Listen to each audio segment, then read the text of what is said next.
सूरज निकलने से पहले ही गांव चंदनपुर जाग जाता था। गांव अपनी सादगी और मिलनसार लोगों के लिए बहुत मशहूर था। वहां का राजा था चंद्रकांत प्रताप। राजा बहुत ही अच्छा, लोगों की मदद करने वाला था। उसी गांव के बाजार के बीच हर सुबह एक छोटा सा ठेला लगता था, अंडा चावल का ठेला। ठेले वाला था संदीप का। साधारण कपड़े, चेहरे पर सुकून और आंखों में अजीब सी शांति। माँ बाप बूढ़े थे, झोपड़ी में रहते थे।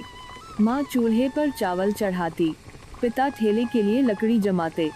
संदीप रोज कहता, माँ चावल और अंडा थोड़ी ज्यादा डालना, कोई भूखा ना लौटे। हाँ बेटा, देखना तेरे पिताजी आए क्या। ठीक है माँ, अभी देखता हूँ। संदीप के पिता जंगल से लकड़ी लेकर आ रहे थे। अरे पिताजी, आप लकड़ी लेने क्यों गए? मैं ही चला जाता। अरे बेटा, सारा काम तू ही करेगा क्या? कुछ काम मुझे भी कर लेने दे। उसके बाद संदीप ने अपने माँ के बने अंडा और चावल का थैला लेकर गांव के बीचों बीच लगा लेता है।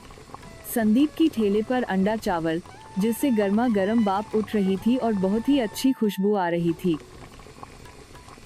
अंडा चावल खाने आओ भाई, अंडा चावल मात्र 10 रुपए प्लेट। संदीप के ठेला लगते ही वहां का मंत्री आ जाता है। अरे संदीप, चल पैसे निकाल। मंत्री जी, मैंने तो अभी अभी ठेला लगाया हूँ, अभी तो एक प्लेट भी नहीं बेचा। वो सब हमें नहीं पता, आज रविवार है, मतलब कर देने का दिन, कहीं से भी दे। उसके बाद मंत्री जबरदस्ती संदीप के गले से पैसे ले जाता है।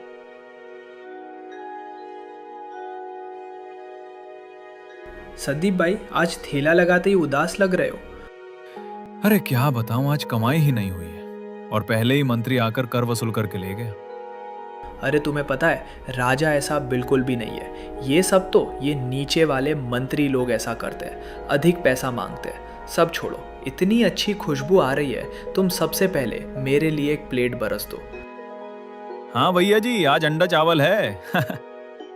उसके बाद संदीप नेहो उसे व्यक्ति को अपना अंडा चावल का एक प्लेट थमा देता है।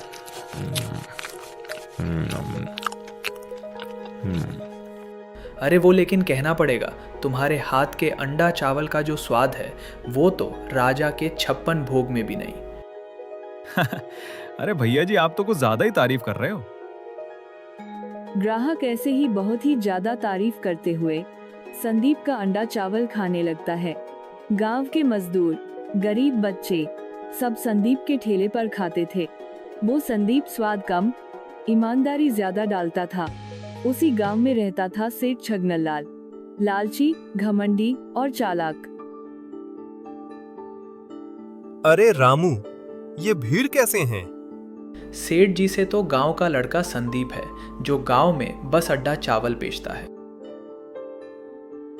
उसके बाद सेठ और रामू मंत्री के पास मिलने चले जाते हैं।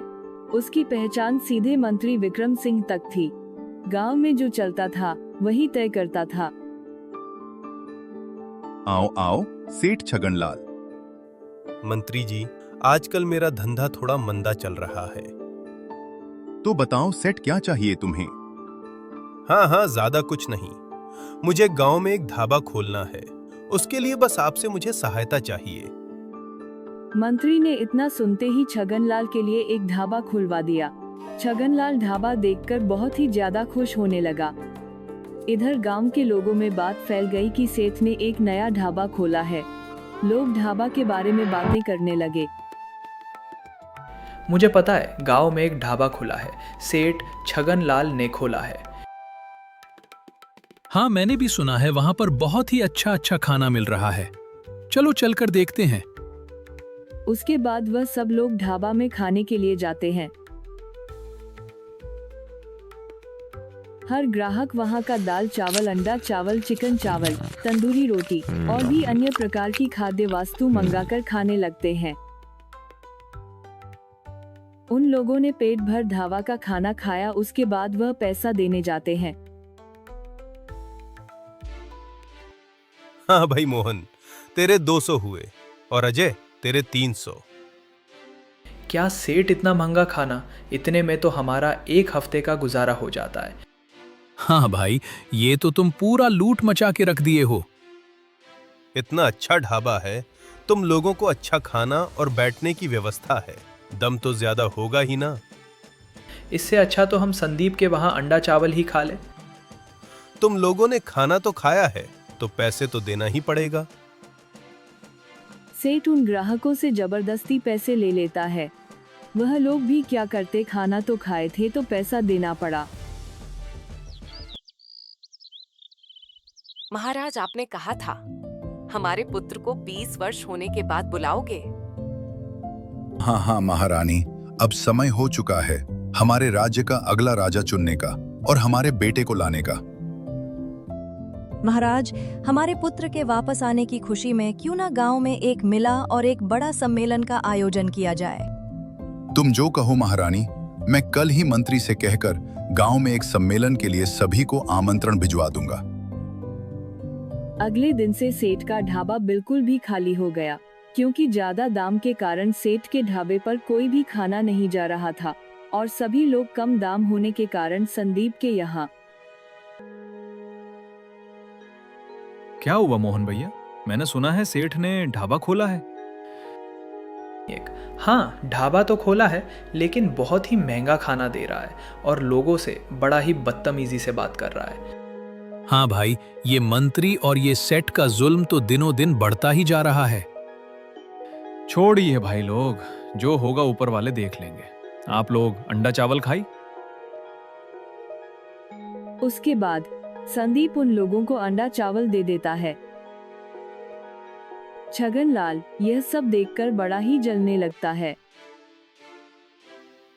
इसके ठेले पर तो भीड़ कमी नहीं हो रही है। ये तो रोज का 200-300 प्लेट आराम से अंडा चावल बेच रहा होगा। यह सब सेठ छगनलाल से देखी ना गई। उसने तुरंत गुंडे लेकर संदीप के ठेले पर पहुंच जाता है। ठेला बंद कर, वरना मंत्री से कहकर तुझे काल कोठरी में डलवा दूंगा। सेठ तुम कुछ भी करो, मैं तो अपना थैला बंद करने वाला नहीं हूं। तुम अपना काम करो, मैं अपना काम कर रहा हूं। लोगों का पेट भरना है, ना कि पैसे कमाना है। ऐसे तो नहीं मानेगा।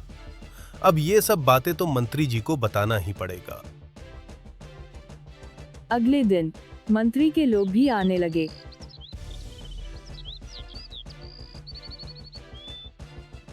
मैंने सुना है तू गांव में अपनी मनमानी कर रहा है। नहीं मंत्री जी, मैं तो ऐसा कुछ भी नहीं किया। उल्टा सेठ छगनलाल लोगों को महंगा खाना खिला रहा है। उल्टा काम करके तू सेठ छगनलाल पर इल्जाम लगा रहा है। तू कल से ठेला नहीं लगाएगा, वरना तेरे लिए और तेरे माँ पिताजी के लिए अच्छा नहीं होगा। मंत्री वहां से चेतावनी देकर चला जाता है। यह सब सुनकर संदीप उदास हो जाता है। हम राजा के पास चलते हैं संदीप भाई, मैं कब तक सहेंगे। नहीं मोहन भाई, बात अगर मेरे तक रहती तो ठीक रहती। तुम्हारे पिताजी को कुछ हो क्या तो मैं क्या करूंगा, इसलिए मैं कल से ठेला नहीं लगाऊंगा।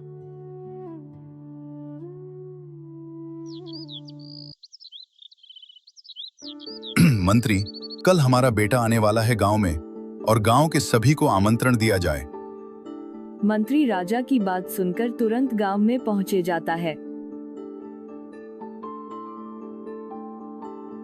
सुनो सुनो, राजकुमार आने वाले हैं, तो गांव वाले सभी को आमंत्रण दिया जाता है कि वह कल महल में ही खाना खाएंगे और एक भव्य आयोजन में सम्मिलित होंगे।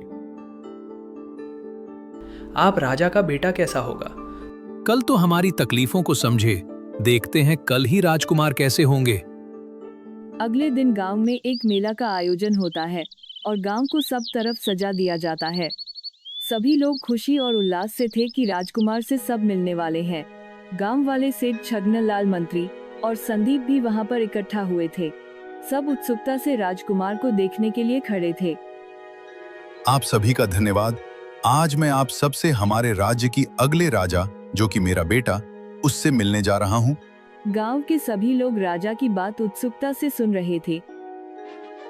हमारे इस राज्य के अगले राजकुमार हैं संदीप। संदीप, जल्दी से आगे आओ। राजा के मुंह से संदीप का नाम सुनकर गांव वाले चौंक जाते हैं और सेठ और मंत्री को तो जैसे कोई सांप सूंघ लिया हो। महाराज, ये क्या आप बोल रहे हैं? माता पिता तो कोई और है। नहीं बेटा, तुम्हारे माता पिता हम ही हैं। तुम्हें मारण दोष था, जिस कारण हमने तुम्हें 20 वर्ष तक दूर रखा। पुत्र, मुझे माफ कर देना। ये सब सुनकर संदीप की आंखों में आंसू आ जाते हैं और इधर गांव के लोग बड़े खुश होते हैं कि हमारा महाराज संदीप है। तो दुख के दिन गयो रे भैया। हमारा राजा हमारे बीच में ही था, अब वो समझेगा और सब बदल देगा। गांव के लोग बड़े ही खुश थे और इधर मंत्री डर के मारे कांपने लगा और साथ में सेठ छगनलाल तो सदमे में ही चला गया था। अगली वीडियो कौन से टॉपिक पर बनाएंगे, प्लीज कमेंट में अपना नाम और कहानी का टॉपिक लिख दीजिए।